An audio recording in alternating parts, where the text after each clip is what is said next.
Well, if you're one of those who still thinks an Ebola virus is one of those usual diseases, then hear the Lagos State's governor in his statewide broadcast today. He not only calls Ebola a big challenge to the health sector, but a grave danger to human life. He addresses and advises against the usual handshake with people, but emphasizes that Ebola virus disease did not originate from Nigeria, but was imported. The governor also cleared the air on the alleged neglect of victims by the state's Ministry of Health, and then ends by telling Lagosians about steps that must be taken to stop the spread of the disease. This poses a threat to the primary purpose of our government, which is to save lives. Dear Lagosians, the challenge of managing the Ebola virus is big, but our resolve to contain and defeat it is even bigger. That resolve is demonstrated by the courage shown by the first set of health workers at the state and federal levels who stood up to be counted, and the leadership of the state and federal ministries of health with the support of our international partners.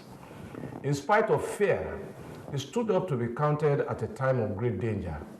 We should salute their courage, professionalism, patriotism, and humanitarian disposition. What all of us must do is to follow all the advice, especially about reporting any suspected cases and about increasing our personal hygiene by constant washing of our hands with soap and water. We should also stop unhygienic practices of urinating in public and defecating in public, because those are body fluids and waste through which the virus is known to thrive. This new week, starting from today, and the next one, will be the sharpest part of the curve that we expect to negotiate. Last week, we cleared a total of 61 contacts after the 21 days surveillance, which is the known lifespan of the virus. These people were not sick. They were persons who needed to be monitored because of real or suspected contacts in order to be certain that they did not eventually fall sick. We cautiously wait to see how many more people will be cleared and hope that there will be no new cases. Nevertheless, our strategy is to prepare for the worst by making plans to expand the facilities to take any new cases while we hope for the best. Lagos State's Governor Babatunde Fashola in his address earlier today. Now, Liberia's efforts at containing the Ebola virus may have hit a rough patch following an attack on a quarantine center in the capital, Monrovia. Protesters were said to have looted beddings and medical equipment from the place in West Point Township on Saturday evening. According to the country's assistant health minister, their grouse is that patients were being brought in from other parts of the capital. There are reports that some of the protesters believe the virus does not exist and want the quarantine centers to be shut down. A center was set up to observe Ebola patients and then transfer them to a main treatment center if they prove positive.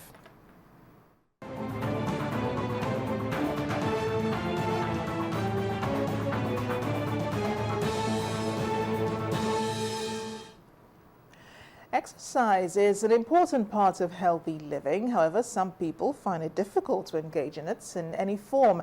But when you live in a community where the culture of sports is dominant, there's every possibility you might get influenced to join in. Is this what residents of Surulere are enjoying? Well, let's find out in our community report, which focuses on Saturday morning routines for inhabitants of the sports city. Beyond its entertainment value, popular names, and possibly some of the best Amala spots in town, Surulere is also known as the sports city. Not because it boasts of two stadia, being the National Stadium and of course Teslim Balogun Stadium, but because residents here take exercises, fitness activities very seriously. Welcome to the sports city. Welcome to Surulere on a Saturday morning. The weather is bright and calm, and the roads are less busy. Just the right recipe for a good sporting Saturday. Residents start coming out as early as 5 a.m. to observe the day's routine.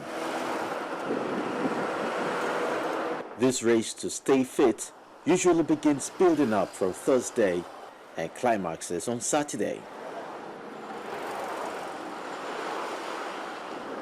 As the day progresses, more and more people are seen driving in to be part of the cocktail of fitness activities. Ordinarily, this could be a ghost town, but not on a day like this when it becomes the melting pot of all fitness activities. Come along with me and let's explore. Finally, we are in, and it's a sort of a carnival here. Every space is taken up by those engaged in various exercises.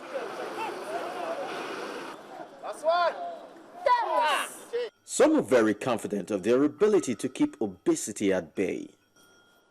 That's right, great. To be a champion is not easy.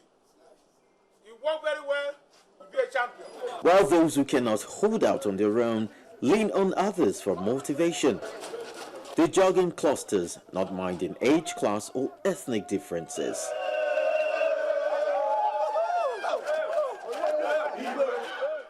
Just when you think you've seen it all, music emitting from various sound systems draw your attention to this set of people who appear to be having fun while shedding some weight.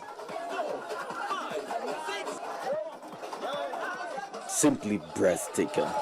It seems there's a lot to learn from them. Let's stay a little longer. The qualified coach to train footballers, but with this kind of exercise, I enjoy it a lot. People that come around enjoy it as well. Actually, when you work out, you find out that you begin to love your body more. Do you understand? For health reasons, at least before, every 2 weeks, I used to treat malaria. But since I started coming here, I've not been down. Health-conscious parents also come along with their kids to participate in some sporting exercises, and the benefit is clear. Shirt, Kwanjana, Kir, Saikwan.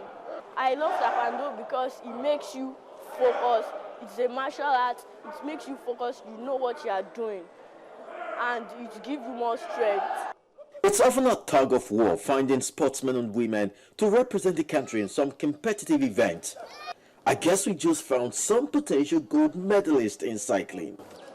Maybe except for this one, who probably might need some knocks here and there to stay focused.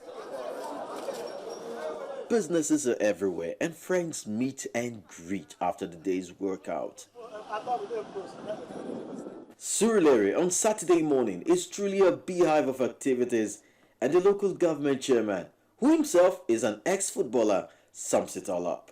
You can see, in respect of the creed, the religion, the tribe, the nation, and what you believe in, you still have to come along with people that are involved in sports. The variety of activities here on display today is an attestation to the claim that residents of the sports city truly know how to bring fun into the race to be fit. Chris Elems, Channels Television News. Well, that sure makes you want to get up and go. But now to the arts. The Society of Nigerian Artists showcases art at its finest during their 50th anniversary celebration. The theme of the show, the next 50 years, seems apt as the artists do all they can to raise the bar with breathtaking works of art.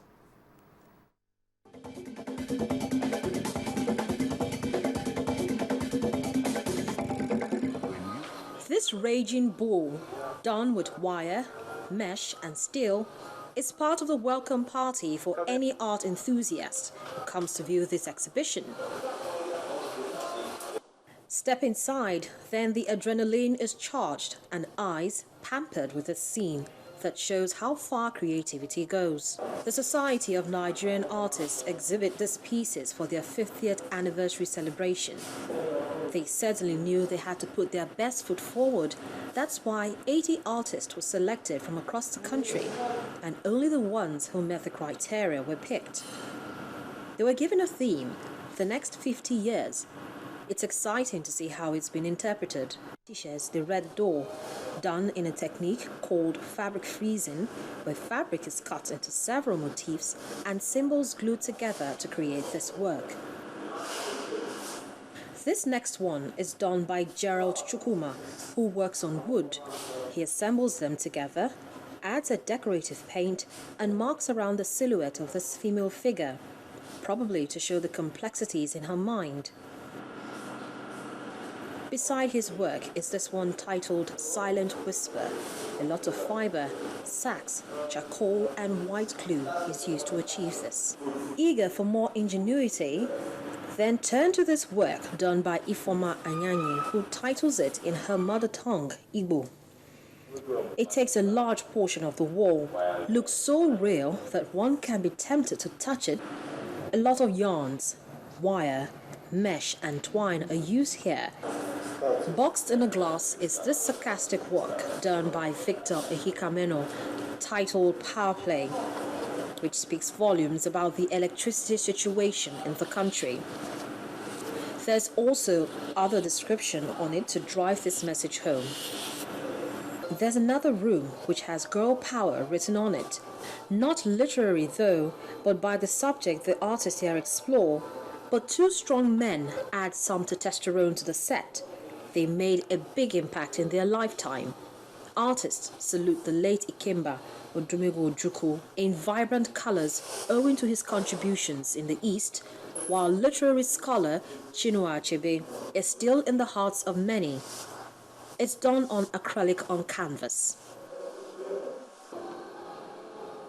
The many things that run through a girl's mind is seen in this painting done on oil on canvas by Uche Edochie, while his colleague Tolu Aliki expresses this feline figure in a more figurative and colorful way in a painting titled Diana, done in a geometric shape technique, while others make their expressions more concrete, such as this one done with fiber titled Gili 2010. Then, this installation shaped in a half-human form is immersed with oil connected to a tap. It's titled Spill, done with fiberglass, metal, fabric and paint, predominantly black to show the impact of oil spill on human activities. There's also another exciting installation by Ikechinwo Suigbo, done with bottles, crates and textile. A dumpy and doll in different shades are placed side by side with the smaller one trying to make a call, probably referring to the textile industry, which is not in its best state. That's what makes this show. Exhibiting artists thinking out of the box, daring to be different, showing that in the next 50 years, the Nigerian art scene will definitely leave jaws dropping.